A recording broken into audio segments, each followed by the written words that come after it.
Hello friends, कैसे हैं आप सब लोग। एमजे एजुकेशन क्लासेस में आपका स्वागत है। मैं आज आपके लिए एसएसटी की दूसरी क्लास लेकर आई हूँ। हमने पहले क्लास में एसएसटी का कंटेंट क्लियर किया था। जैसे कि आप सभी लोग जानते हैं कि सीटेट के एग्ज़ाम में एसएसटी के पेपर में 40 मार्क्स का कंटेंट आता है और 20 मार्क्स का आपका पेडागोजी आती है। तो 40 मार्क्स का जो कंटेंट होता है वो हमारा काफ़ी ब्रॉड है। सो हम पहले इस कंटेंट को क्लियर करना चाहते हैं, जिससे आपका जो लर्निंग प्रोसेस है कंटेंट क्लियर करने की, जो इसमें क्योंकि पेडागोजी में तो आप अंडरस्टैंडिंग फिर भी क्रिएट कर लेंगे, अंडरस्टैंडिंग बना लेंगे, लेकिन जो आपका कंटेंट है उसको आपको याद रखना होगा। सो पहले हम इस कंटेंट को क्लियर करेंगे। ओके फ्रेंड्स, वीडियो में एंड तक बने रहिएगा, यह वीडियो आपके लिए काफ़ी यूजफुल है। चलिए वीडियो को स्टार्ट करते हैं। Which of the following is the main mineral constitute of the continental mass? महाद्वीपीय संहति के निर्माण के मुख्य खनिज हैं। मुख्य खनिज पूछे गए हैं इसमें। ये सीटेट का सबसे महत्वपूर्ण प्रश्न है। मोस्टली ये प्रश्न हर क्वेश्चन पेपर में पूछा जाता है। चलिए इसका आंसर बताइए। इसका आंसर है आपका सिलिका और एलुमिना। सिलिका और एलुमिना आपके मुख्य खनिज हैं। ओके फ्रेंड्स, चलिए आगे बढ़ते हैं।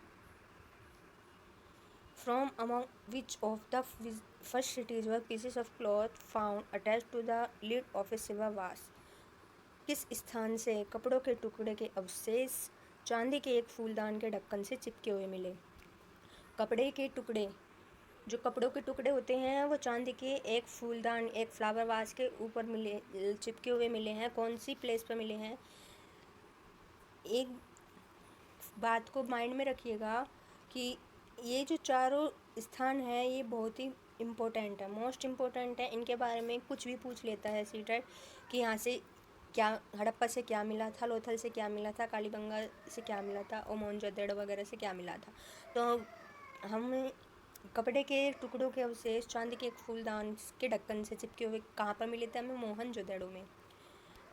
ये कीवर्ड के रूप में आप याद रख सकते हैं कि चांदी के एक फूलदान पर कपड़ों के अवशेष कहाँ मिलते हैं? हमें मोहनजोदड़ो में। ठीक है, चलिए नेक्स्ट क्वेश्चन की तरफ।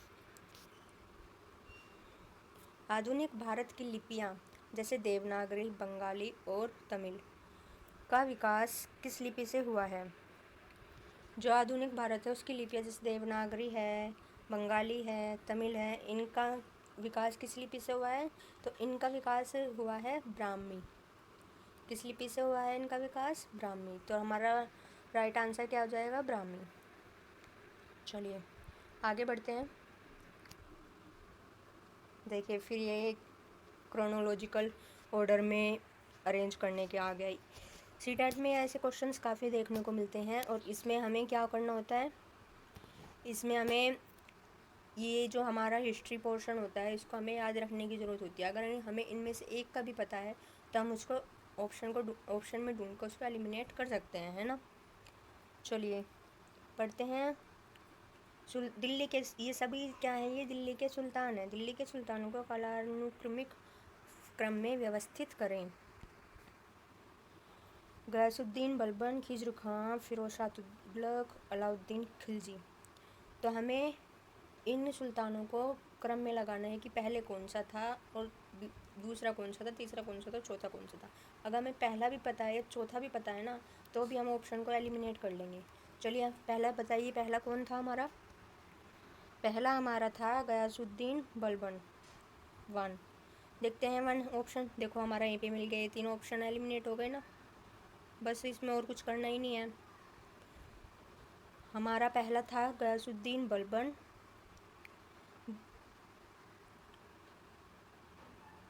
और दूसरा था हमारा अलाउद्दीन खिलजी, और तीसरा था हमारा फिरोज शाह तुगलक, और चौथा हमारा खिज्र खां था। अगर हमें पहला और चौथा भी पता है ना तो हम तीसरा और दूसरा तो ऑप्शन को एलिमिनेट करना सीख जाते हैं। ठीक है, आप इसको ऐसे भी याद कर सकते हैं। गयासुद्दीन बलबन, बलबन भी याद रखो, बी बलबन का बी, खिलजी का के, तुगलक का टी और खिज्र खां का के, बी के टी के। ठीक है, आप इसको ऐसे याद रख सकते हैं, बी के टी के, आपको जो भी आप कोड वर्ड याद बना कर रख सकते हैं इनका, उस हिसाब से याद कर लीजिएगा, ठीक है। क्योंकि हिस्ट्री पोर्शन है, हिस्ट्री पोर्शन में आपको याद ही रखना होगा, तभी आप ऑप्शन को एलिमिनेट कर पाएंगे, और ऑप्शन एलिमिनेट हो जाती है, आपको आंसर सही हो जाता है। चलिए आगे बढ़ते हैं। देखिए यहाँ पे भी ये मिलान वाला आ गया।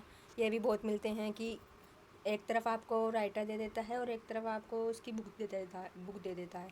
अगर आपको उनमें से एक का भी पता है तो आप यहाँ पे भी ऑप्शन को एलिमिनेट कर सकते हैं, ठीक है ना। तो बताइए, बाणभट्ट सबसे इम्पोर्टेंट, मोस्ट इम्पोर्टेंट है, ये हर पेपर में पूछा जाता है। बाणभट्ट ने कौन सी बुक लिखी है, ये तो सबसे फेमस है। बाणभट्ट ने लिखी है हर्षचरित। चलिए देखते हैं सेकंड ऑप्शन किस में है हमारा। देखो ये फिर यहीं से एलिमिनेट हो गए सारे, ये भी गलत है हमारा, ये भी गलत है, ये भी गलत है। बचा क्या, एक ही ऑप्शन बचा ना, थर्ड, तो यानी हमारा राइट आंसर मिल गया।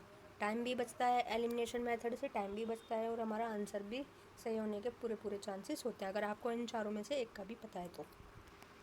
चलिए आगे की भी देख लेते हैं। बाणभट्ट ने लिखी थी हर्षचरितम, और अश्वघोष ने लिखी थी आपकी बुद्धचरित, हरिसेन ने लिखी थी पुलकेशन द्वितीय की प्रशस्ति, नहीं सॉरी, हरिसेन ने लिखी थी आपकी समुद्रगुप्त की प्रशस्ति, और रवि कीर्ति ने लिखी थी आपकी पुलकेशन द्वितीय की प्रशस्ति।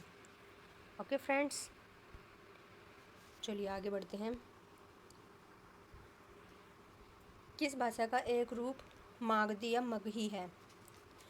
इस क्वेश्चन को स्टूडेंट्स बहुत ही ज़्यादा गलत करते हैं, क्योंकि मागधी मगही के लेकर ये सोचते हैं कि इसका आंसर मैथिली होगा, लेकिन नहीं।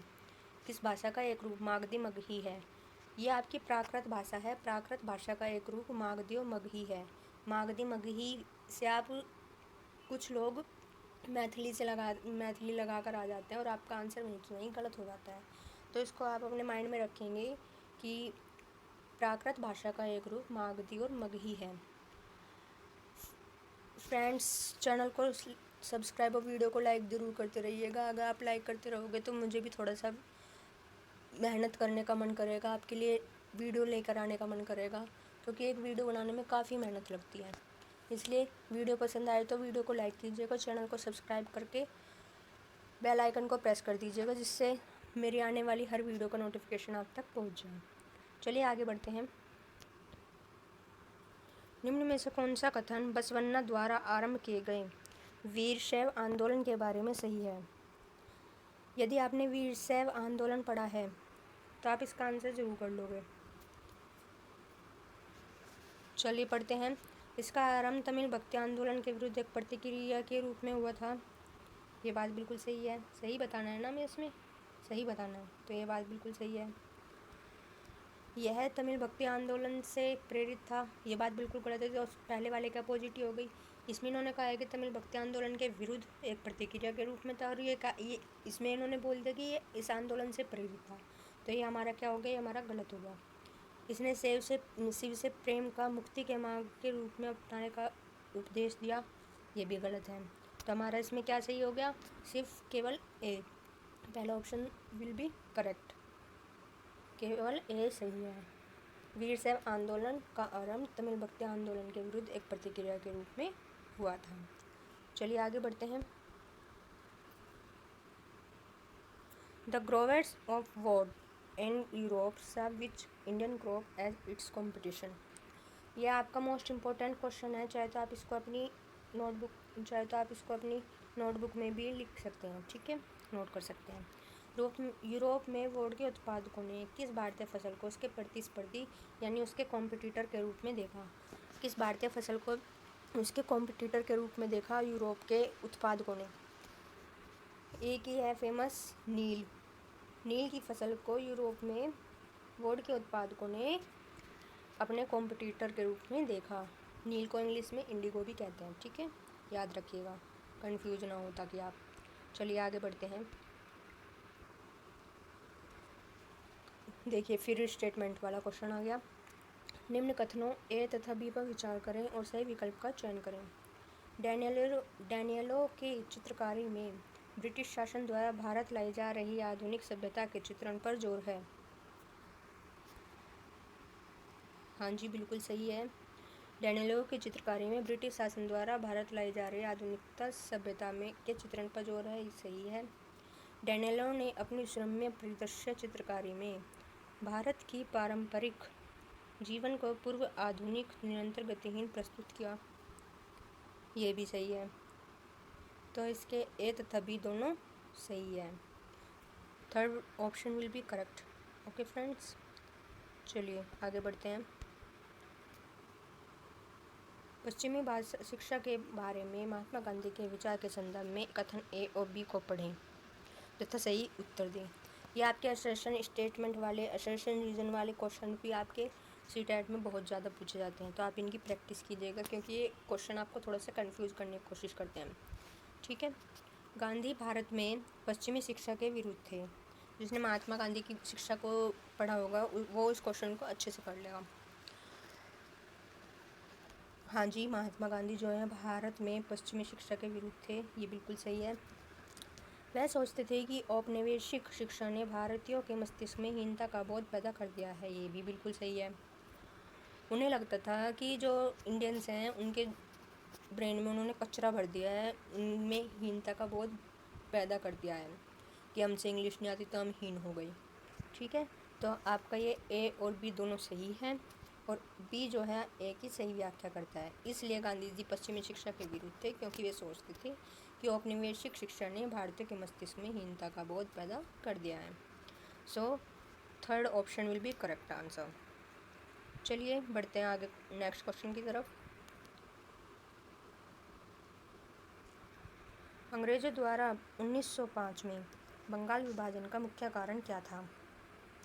आपसे जब भी कोई ये पूछे ना कि बंगाल विभाजन का मुख्य कारण क्या था या 1905 में बंगाल विभाजन का मुख्य कारण क्या था, तो मुख्य कारण सिर्फ एक ही था कि बंगाल में के राष्ट्रवादियों के प्रभाव को कम करना, यानी जो बंगाल में जो राष्ट्रवादी थे, जो बंगाल के रहने वाले थे, उनके प्रभाव को कम करना और बंगाल के लोगों को विभाजित करना।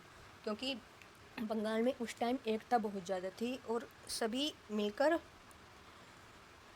राष्ट्रवाद को बढ़ावा दे रहे थे, इसलिए अंग्रेज़ों ने बंगाल का विभाजन किया था। तो आपसे कोई भी पूछे कि 1905 में बंगाल विभाजन का मुख्य कारण, तो बंगाल विभाजन का मुख्य कारण बंगाल उस समय एक बहुत बड़ा प्रांत था, ये बिल्कुल भी नहीं है।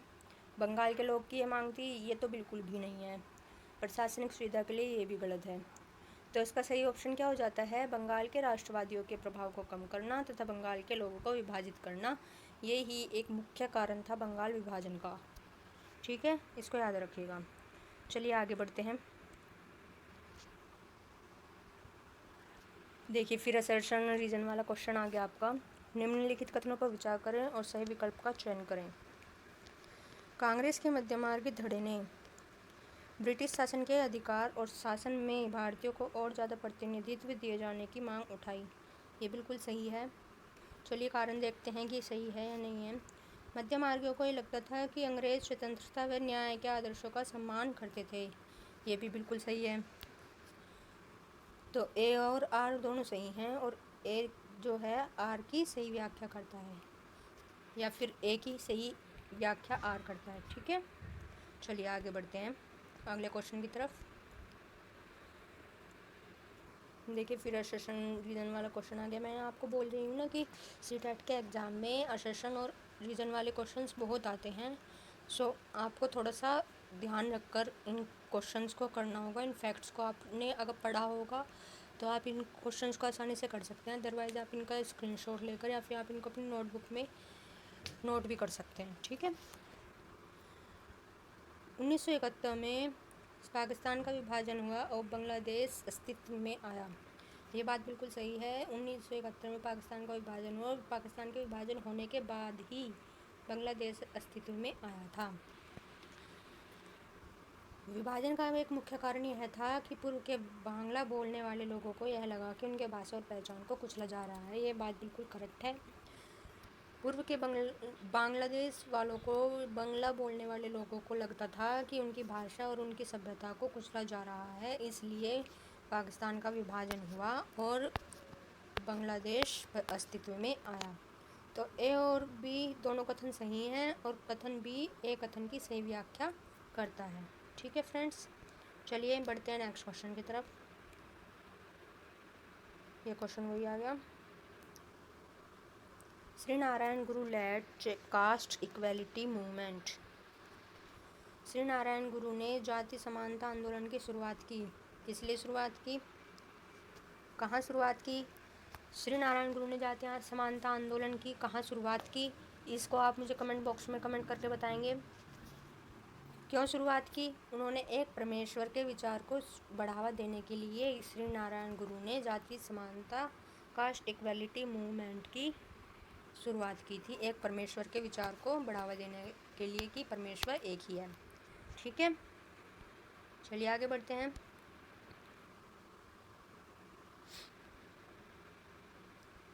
ये भी आपका सबसे महत्वपूर्ण या मोस्ट इम्पोर्टेंट क्वेश्चन है जो मोस्टली पूछा जाता है कि वीरेशलिंगम पंतुलु कौन थे? वीरेशलिंगम पंतुलु एक सुधारक थे। कहाँ से थे? कहाँ से थे? देखो क्वेश्चंस को, ऑप्शंस को एलिमिनेट करना सीखो। जिन्होंने ब्रह्म समाज की स्थापना की, ब्रह्म समाज की स्थापना तो राजा राम मोहन राय ने की थी, तो यह आंसर आपका गलत हो गया। जिन्होंने आर्य समाज की स्थापना की, आर्य समाज की स्थापना दयानंद सरस्वती जी ने की थी, तो ये दोनों ऑप्शन तो बिल्कुल भी नहीं हो सकते। तो वीरेशलिंगम पंतुलु कहाँ से आते थे? वीरेशलिंगम पंतुलु मद्रास प्रेसिडेंसी से आते थे। मद्रास प्रेसिडेंसी के तेलुगु भाषी इलाके से आते थे, जिन्होंने विधवा विवाह के लिए अभियान चलाया था। तो second option will be correct answer. ये वीरेशलिंगम पंतुलु एक सुधारक थे जो मद्रास प्रेसिडेंसी के तेलुगु भाषी इलाके से आते थे और जिन्होंने विधवा विवाह के लिए अभियान चलाया था। ठीक है, चलिए नेक्स्ट क्वेश्चन पर बढ़ते हैं। मॉडर्न इंडिया यानी आधुनिक भारत की लिपियाँ जैसे देवनागरी, बंगाली और तमिल भाषा लिपि का विकास किस लिपि से हुआ है? जैसे ये मैंने अभी आपको कराते हैं, देखिए पेपर ही है और एक क्वेश्चन कितनी बार रिपीट होता है। तो इसका सही आंसर है आपका ब्राह्मणी। मैंने बताया था ना अभी आपको, ब्राह्मी। देवगिरी बंगाली और तमिल भाषा का विकास